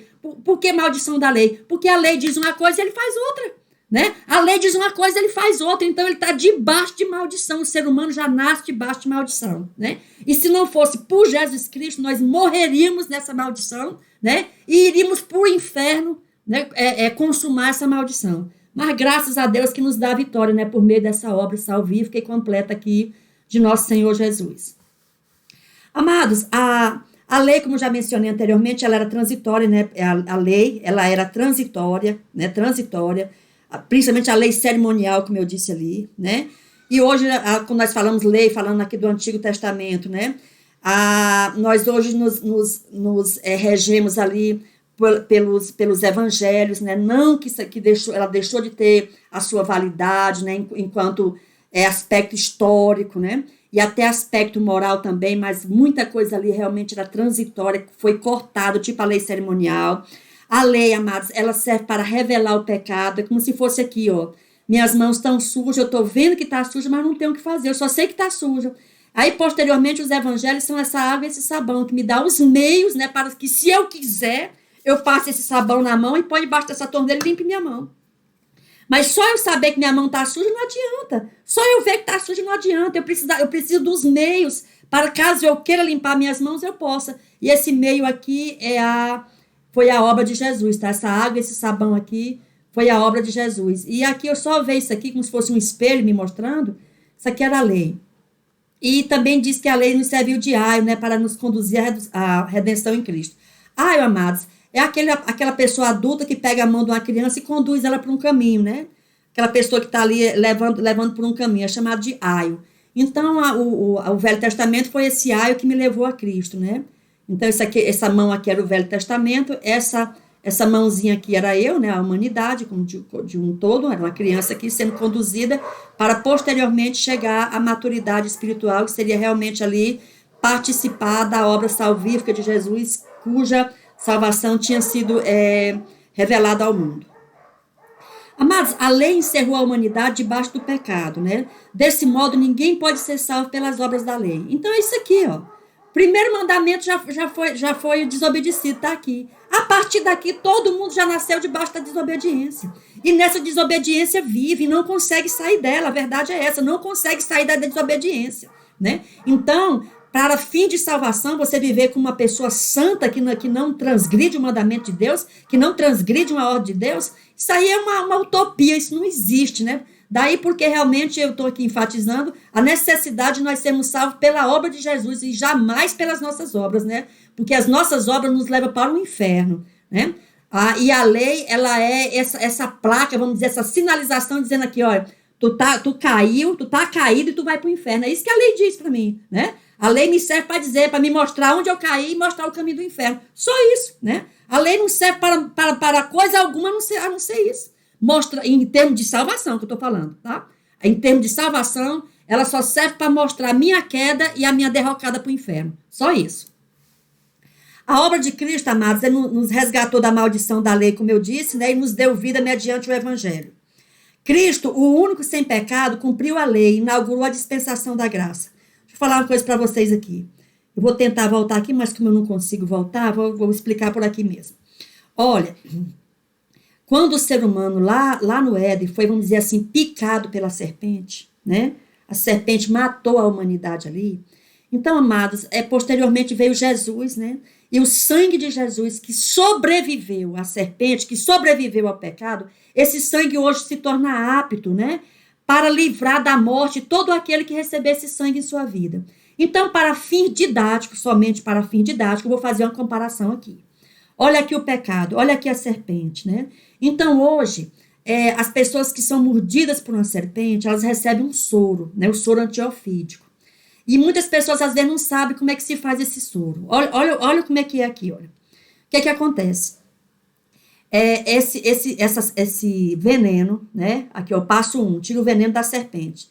Passo 2, esse veneno é aplicado em um animal, no caso, o cavalo, né? E por que o cavalo? Porque o cavalo tem mais massa corporal, né? No caso aqui, para não colocar no animal que não suportaria esse veneno, né? Então, esse veneno é colocado nesse animal, né? Numa quantidade ali, lógico que isso aqui, amados, é uma quantidade, tipo assim, programada, controlada, para não vir realmente a matar.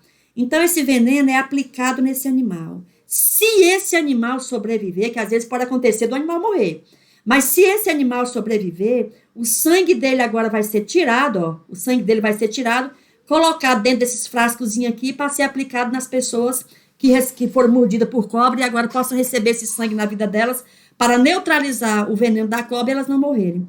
A mesma coisa, amada, a gente pode fazer uma analogia aqui com Jesus, tá? Jesus seria esse animal aqui, né? E, aliás, no caso lá era o cordeiro, né? Era um carneiro. Mas vamos imaginar que fosse esse animal aqui, o cavalo. Então, Jesus seria esse animal aqui que recebeu em si, não uma dose controlada, irmão, de veneno, como de fato acontece, né, hoje. Ele recebeu todo o veneno da humanidade. Todo o veneno que me foi inoculado, todo o veneno que a serpente botou em mim, em você, e colocou na humanidade inteira, foi jogado em cima dele. Daí, porque ele foi feito, o maldito de Deus ali. Porque se olhava em Jesus ali, naquele madeiro, era só veneno da cobra ali, da serpente, todo o pecado do mundo estava ali por sobre ele. E Jesus sobreviveu. Então, agora, esse sangue de Jesus aqui, olha, ele está apto aqui para me livrar desse veneno mortal dessa serpente que me mandaria para o inferno. Então, daí porque eu precisar desse sangue. Eu preciso desse sangue porque esse sangue foi o único, né? Ele vem de um animal, vamos dizer assim, que foi o único. No animal aí seria o Cordeiro de Deus, né, Jesus? O único que sobreviveu a esse monte de pecado em cima, os pecados do mundo inteiro foi colocado em cima dele, e ele sobreviveu, ele ressuscitou, minha gente. Então, por causa disso mesmo, na ceia, a gente relembra que você tem esse sangue dentro de você, quando você toma ali a ceia do Senhor, quando você coloca ali aquele fruto da vide, ali da uva, na sua boca, ali é um memorial para você se lembrar que você tem o antídoto dentro de você, que o sangue de Jesus está operando dentro de você, e quando você morrer, porque você vai morrer, se não for arrebatado, você vai morrer, porque o salário do pecado é a morte, quando a morte chegar em você, que essa inoculação final, o veneno final é a morte que vai te matar, a dose final é a morte que vai te matar, você não vai ficar morto, porque esse sangue de Jesus, que é o antídoto contra essa morte, te levantará da sepultura, te tirar, não deixará nem que você vá hoje mais para o Hades, você vai direto a encontrar com Jesus. Daí a necessidade, daí a importância de todo ser humano tomar essa decisão de receber esse sangue na vida dele para se livrar do inferno e ter a salvação da sua alma, ok? Amados, o Pentateuco, ele é a lei de Deus, né?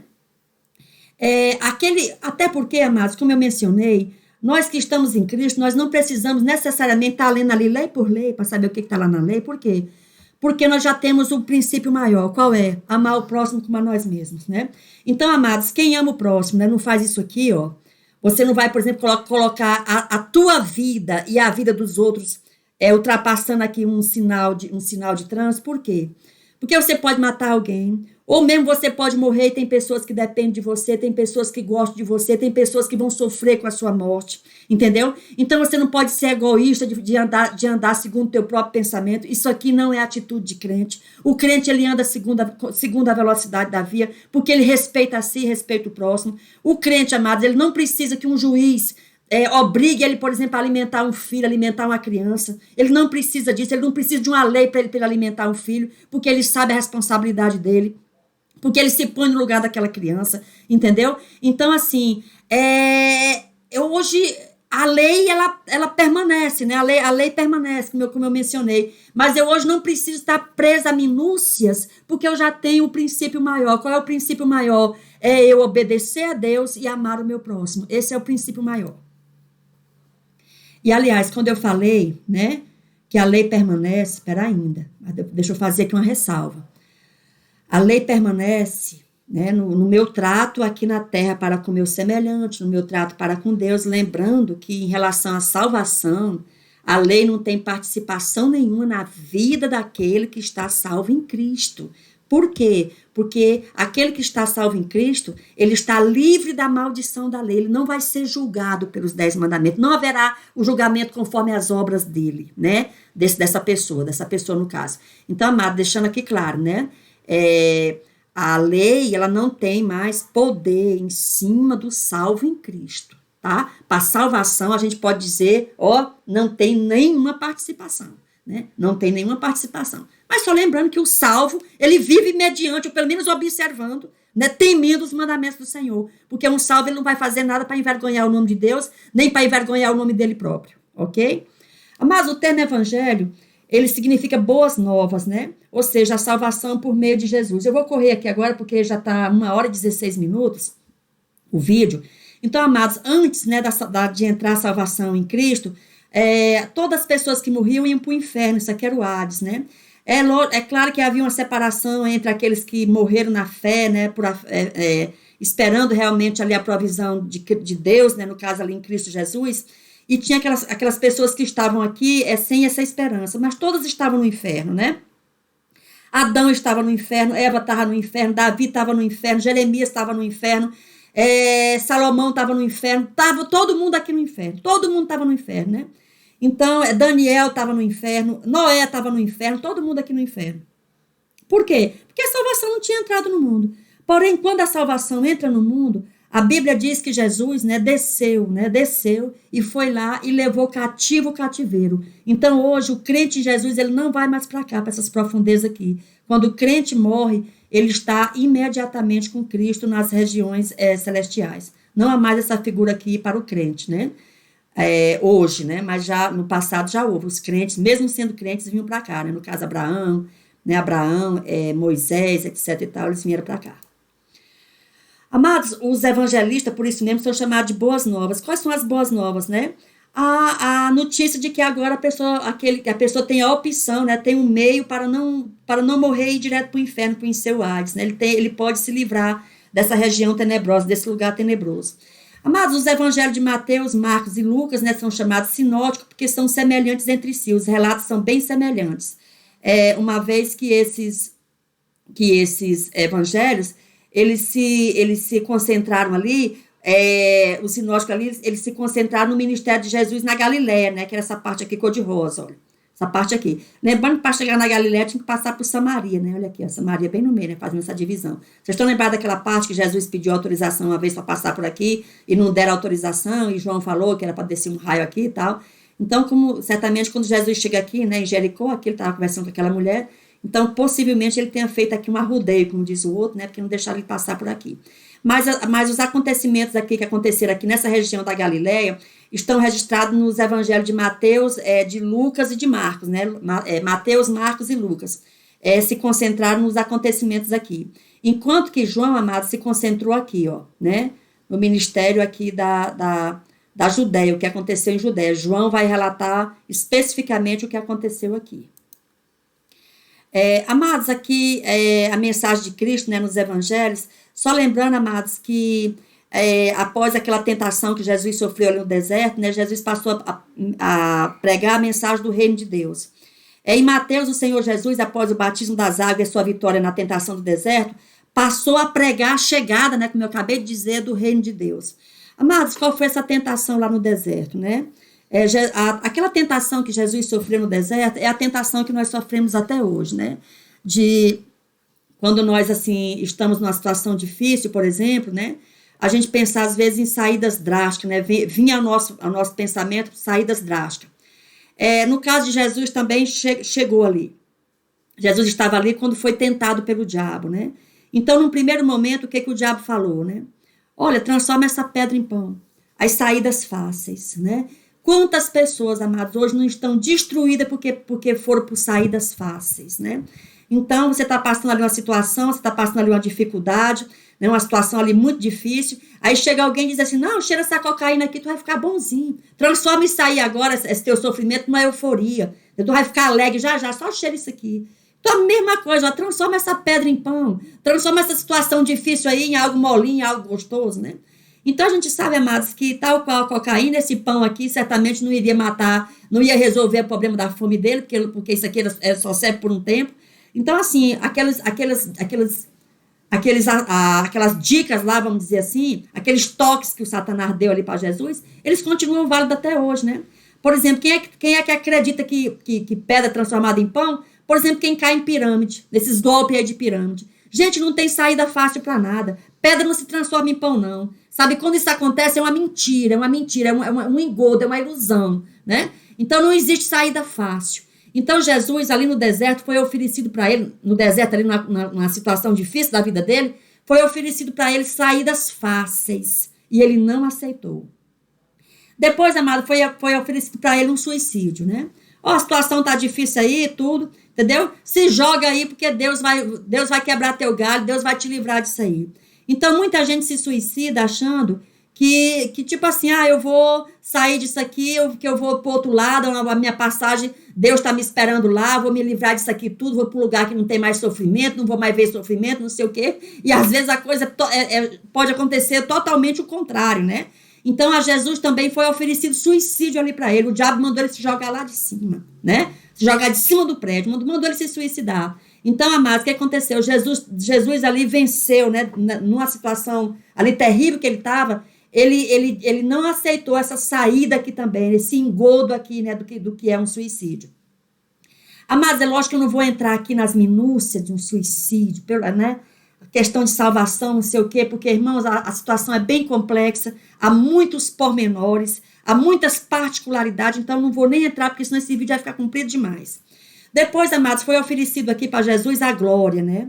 Aquela glória que muita gente embarca, né? Principalmente artistas, né, tal. Eles acham que aquelas mãos para cima ali, aquele aplauso, não sei o quê, ele se deixa ofuscar pelas luzes da ribalta, né? Essas luzes, aí o pessoal chamando o nome dele e batendo palma e não sei o que, ele acha que isso dura para a vida toda. Isso é um engodo, isso é um engano. Essas mesmas pessoas que hoje batem palma são as que lá no futuro nem te conhecem, como aconteceu com Jesus, né? Vocês estão lembrados da entrada triunfal de Jesus ali, né, em Jerusalém, né? Todo mundo dizendo, Hosana, Hosana, salve aquele que vem no nome do Senhor, não sei o quê. Pouco depois está dizendo crucifica, crucifica, crucifica. Então é isso aí. Então, amado, não cai nesse engodo aqui, ó, da saída fácil. Não existe saída fácil, né? Não existe, amado, uma solução definitiva pelas tuas próprias mãos. Não existe isso. Não caia nisso aqui, não, tá? E também não se deixa ofuscar pelas luzes da fama, as luzes do dinheiro, porque isso aqui também é outro engodo, isso aqui é outra mentira. Os evangelhos, amados, é a mensagem de Cristo, né? Amados, Cristo nos evangelhos, ele é identificado por 3 títulos, né? Salvador, Cristo e Senhor. Ou seja, Salvador porque é aquele, amados, que aqui ele nos resgatou, né? Houve um resgate, houve um preço que ele pagou. Resgate fala de um preço. Então, Jesus pagou esse preço aqui. Cristo, amados, porque ele foi ungido, ele foi o Cordeiro de Deus escolhido, né? Para tirar o pecado do mundo, porque ele foi o único que conseguiu receber em si toda a carga negativa, receber em si toda a maldição do pecado e sobreviveu. E ele é Senhor porque ele é a terceira pessoa da Trindade, Pai, Filho e Espírito Santo. Ele é justamente essa parte aqui, ele é o Filho, né? O Filho. A transformação do caráter. Amados, o caráter, ele é definido como a maneira própria de cada uma pessoa ser e se expressar, né? Aliás, alguém já disse que caráter é aquilo que você é quando ninguém está te olhando.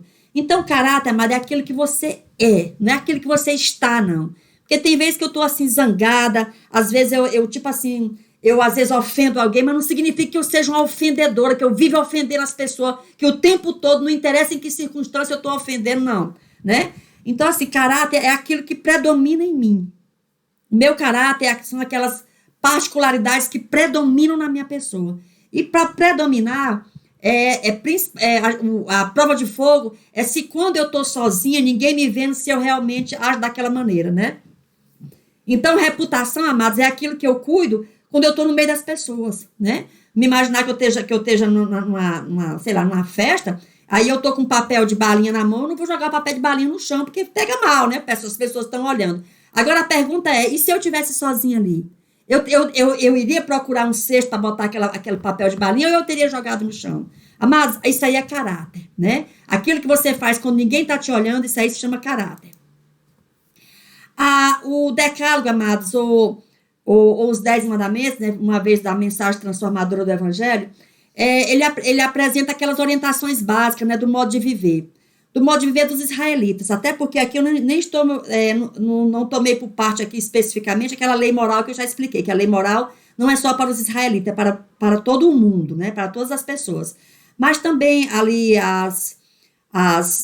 o Pentateuco, né, de um modo geral, ele tem leis cerimoniais, como eu já disse, e leis civis. Mas os 10 mandamentos aqui, ele apresenta orientações básicas, né, para o modo de viver dos israelitas. Lógico que está falando aqui israelitas, porque a lei foi dada, né, para Israel. Mas, obviamente, como o decálogo se trata da lei moral de Deus, essa lei é válida para todos os tempos, para todos os povos e em todos os lugares. A mensagem transformadora, amados, do evangelho, né? O fato de eu amar a Deus sobre todas as coisas, amar a mim mesma e amar ao próximo, né? O amor de uma forma circular. Quando eu digo amar a mim mesmo, por exemplo, eu não vou fazer nada que, por exemplo, para destruir meu corpo, né? Destruir minha moral, né? Eu tenho um cuidado com a minha pessoa também. Não é no sentido, assim, de egoísmo, essas coisas, eu me achar tal, etc e tal, não. Isso aí é narcisismo, né? Não estou falando disso, não, né? Então, por exemplo, a questão do casamento, né? A restauração da família. Na lei, amados, a dissolução do casamento era permitida por qualquer motivo, né? Está lá em Deuteronômio 24, do versículo 1 ao 4. Essa concessão, ela banalizava a união conjugal e provocava rupturas na família. Então, lá no Pentateuco, foi dado, né? Moisés deu a carta de divórcio por causa da dureza do coração dos homens, como Jesus explicou bem. Porque o que acontecia, por exemplo, para vocês terem uma ideia? Eu não falei para vocês que o ser humano ele é ruim desde o nascimento, que ele está com um brinquedo ali, ele nem quer mais aquilo ali, mas aí chega uma pessoa, outro menino e pega, aí ele quer partir para cima até para matar, né? Para bater, para matar. Mas o que estava acontecendo naquele tempo, né? E também até hoje, né? O sujeito casava com a mulher, entendeu? Por qualquer besteira mandava ela embora, né? Mandava ela embora, por qualquer bobagem. Aí a infeliz saía, coitada, não podia trabalhar, não tinha renda, o pai não aceitava mais em casa, né? Que a panela que te criou furou, aquela coisa toda. Então, o que acontece? A pobre, aí às vezes era jovem, era bonita, arrumava outro lá que queria ela, né? Ia-se embora com ele. Aí o que o infeliz do marido dela, né? Do marido anterior dela fazia? Quando ouvia dizer que ela estava com outro cara, chamava duas testemunhas, e dizia, olha aqui ela com outro cara aqui, adúltera, né? Ele não dizia que ele tinha mandado ela embora, né? E a palavra dela não valia nada, né? Como eu falei no início, que testemunho de mulher não valia nada. Então, ela dizendo em nada era a mesma coisa. Então, o que acontecia? Ela era morta por apedrejamento. Aí, o que Moisés falou? Disse, olha, você não quer mais a mulher? Então, dá uma carta de divórcio para ela. Porque aquilo era um salvo-conduto na mão dela. Se ela fosse pega com outro homem lá, ela não ia ser mais apedrejada, né? Mas lembrando, amados, que o divórcio, que isso só foi permitido por causa da dureza do coração dos homens, como Jesus falou. Mas Deus disse que odeia o divórcio. Por quê? Porque o divórcio é uma desgraça circular. O divórcio é uma desgraça circular. Às vezes, no momento de raiva, a pessoa acha ali que vai sair de casa, não sei o que vai resolver, porque o problema dele resolveu. Mas só que ele se esquece que há uma gama de circunstâncias, de pessoas envolvidas naquele ato dele, principalmente as crianças, primordialmente os filhos, que é quem sofre as consequências disso aí. Você escolheu esse homem ou essa mulher para casar, mas a criança não escolheu em que lá nasceria, não. Você deveria pensar primeiramente na criança. Então, amados, divórcio, né? Divórcio, é claro que na Bíblia há sim, permissão para o divórcio, como eu disse, permissão formal no Antigo Testamento e permissão também moral lá no Novo. Mas só em situações extremas, né? Situações extremas. Não é para banalizar o divórcio, não. Banalizar a separação. Qualquer besteirinha, vou me embora, vou me divorciar, vou largar, não sei o quê. Isso é tolice, sabe? A família não foi feita com esse objetivo, não. Quando você casa, preste bem atenção com quem você está casando. Essa história de você conhecer, não sei o quê, virtual, não sei o quê, isso aí não funciona, não. Aí você pega, vai nesse negócio virtual e nem conhece o cara, nem conhece a mulher, se ajunta, ou se casa, já arruma fim em seguida, entendeu? E depois acha que é só descartar, não é assim, não. Você, quando for casar, verifique bem com quem você está casando, porque não é questão de que isso aí é um plano A, não. Isso é um plano único na sua vida. Não tem negócio de plano A, plano B, plano não sei o que, não. Casamento é para a vida toda. Casamento é para a vida toda. Então, você verifique primeiro quem é a família dessa mulher ou desse homem que você está se metendo com ele, entendeu? Averigue direitinho as possibilidades, porque mesmo quando você averiga quem é a família, onde eles vivem, o que eles fazem, ainda dá PT, ainda dá perda total, pode acontecer. Faça um cálculo se você vai num casamento às cegas, sem conhecer a fundo esse homem ou essa mulher que você está se envolvendo, entendeu? Para depois descartar, dizer, não, aí se embora cada um por seu lado. Não é bem assim não, meu filho, não é bem assim não, minha filha. Cuidado, porque tem muita consequência, consequências funestas para o resto da vida, entendeu? E não se engane, divórcio, separação é uma desgraça circular, porque envolve muita gente, envolve você, envolve teu cônjuge, envolve teus filhos, envolve mais pessoas ao teu redor. E, inclusive, a sociedade também paga um preço terrível. Por quê? Isso é estatística. Se você quer brigar, vai brigar com a matemática. Isso é estatística. A maioria dos jovens, das pessoas que hoje fazem parte, por exemplo, do contingente carcerário, as pessoas que estão nas cadeias, nas prisões, são oriundas de lares desagregados, né? Lares onde o pai, a figura do pai, né, era ausente ou desconhecida. Isso é fato, é fato, entendeu? Mas não sei o que, o feminismo, a matemática não está nem para feminismo, minha filha, olha, para machismo, para nada. Matemática, 2 mais 2 é igual a 4 e acabou, né? Então, você cuidado, você preste atenção com quem você está se metendo, preste atenção quem é esse seu namorado, preste atenção quem é essa sua namorada, para que depois você não venha jogar por cima dos outros consequências de atos que você pode evitar, ok? A restauração da família ainda dentro dos evangelhos. Amados, Cristo ensina que o propósito divino para o casamento, né, como eu já mencionei, é a união indissolúvel entre um homem e uma mulher. Isso não significa que em tempo nenhum, em época nenhuma, o casamento foi um mar de rosa para ninguém, em lugar nenhum. Em lugar nenhum. Casamento nunca foi um mar de rosa. Casamento, amados, é a união ali de um homem e uma mulher para juntos carregarem, né? Se ajudarem a carregarem os fardos da vida. A verdade é essa, os fardos da vida. Mas tem gente que entra no casamento, eu vou casar para me ser feliz. Eu vou casar porque não sei o quê. Você vai casar porque você quer uma pessoa para te ajudar a carregar os fardos da vida. Porque você vai envelhecer, entendeu? Porque você adoece, porque pode acontecer coisas terríveis e você precisa de alguém para estar ali te ajudando, entendeu? Para com essa visão egoísta de achar que você é o centro do mundo. Não é assim, não. E é como eu mencionei, casamento nunca foi fácil, casamento não será fácil, entendeu? Coloquei aqui essa figura aqui, bastante conhecida, né? O reverendo Billy Graham. Então, eles casaram ainda muito jovens, acho que viveram uns 60 ou 70 anos juntos, e uma vez entrevistaram ela já bem velhinha, né? E aí ela estava lá numa entrevista, lá numa rede de televisão americana, ela estava numa entrevista e aí o assunto era divórcio, né? Apareceu lá divórcio, e ela se botou contra o divórcio.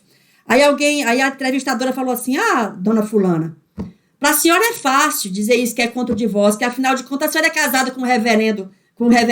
Eu aposto que a senhora nunca pensou em se divorciar dele.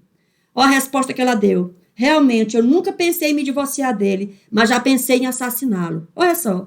Então, aquela mulher estava achando que a vida dela era muito boa, 60, 70 anos de casada, porque era um mar de rosa. Não existe mar de rosa em casamento, não existe mar de rosa no trabalho, não existe mar de rosa na tua profissão, não existe mar de rosa em lugar nenhum. Em lugar nenhum é mar de rosa, né? Tudo aqui na Terra nós perdemos o paraíso já há muito tempo, lá no Éden ainda. Então, nada aqui é mar de rosa, minha filha. Põe isso na sua cabeça, meu filho. Nada aqui é mar de rosa. Você vai entrar nesse casamento sabendo que deve haver e precisa haver um nível de boa vontade muito grande para que vocês se mantenham juntos, carregando o fardo da vida, carregando os fardos da vida. É fardo. F-A-R-D-O-S.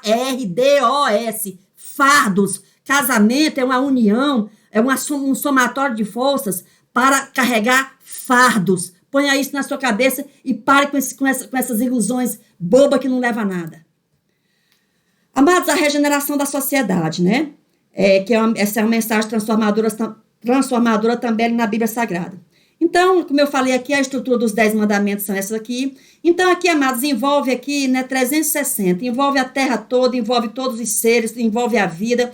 Essa lei moral de Deus é uma lei permanente, ela nunca vai deixar de atuar, ela nunca vai abirrogar, nada. Ela é válida e ela é 360, ela vale para tudo que você pensar. Aqui em cima, essa lei vigora para todos e nunca vai deixar de vigorar. E aí eu digo mais uma vez, não estamos falando de salvação. Para salvação isso aqui não entra, tá? Ninguém é salvo pelos 10 mandamentos por uma razão bem clara e cristalina. Porque ninguém cumpre os 10 mandamentos. Ninguém cumpre. Então, a salvação não é por aqui. Aqui é um espelho que mostra a minha cara suja, mas ele por si só não tem condições de limpar a minha cara. E o que limpa a minha cara? O que limpa meu pecado? O que me livra da morte eterna, a salvação, a separação eterna de Deus, né? E a ida ali para o Geena, para o inferno eterno. O que me livra é o sangue de Jesus, só isso. Isso aqui melhora a minha vida aqui na Terra, tá? Ninguém vai dizer que não melhore, né? Isso aqui eu preciso observar isso aqui, ó, para eu viver com o mínimo de civilidade aqui em cima da Terra. Eu preciso observar isso aqui para que eu não venha me destruir o meu próximo e destruir a sociedade, ok? A conclusão da lição. Amados, a Bíblia toda é a palavra de Deus. Portanto, não devemos nos relacionar com a Bíblia de maneira excludente, como se o Antigo Testamento não servisse mais por causa do Novo. Olha, o Novo Testamento, ele confirma o Velho. Ele confirma o Velho. O Novo Testamento, ele é a revelação. O Novo Testamento, ali é realmente quando as coisas tudo passaram, vamos dizer assim, a fazer um sentido total, né? Então, aquilo que estava assim meio obscuro, né? Aquele filme lá que eu falei no início, né? Daquelas fotos, aquele filme assim que, embora tivesse, as imagens já estavam lá dentro, já estava tudo especificado lá, a foto já tinha sido tirada, mas não tinha como eu saber assim, sabe assim, claramente. Mas aí, quando veio o Novo Testamento, né? Veio Jesus, né? E obviamente o Novo Testamento, então as coisas ficaram claras, reveladas, de modo que um filme anterior deu lugar à revelação, aquela foto impressa em papel, e agora eu posso compreender como um todo, tanto o filme quanto a foto. Amém, meus amados? Que Deus vos abençoe e que Deus vos guarde grandiosamente no nome de Jesus. Não deixe de deixar o seu like, se você não for inscrito, se inscreva para nos ajudar a disseminar a palavra de Deus por sobre a terra. Amém? Deus abençoe. Obrigada.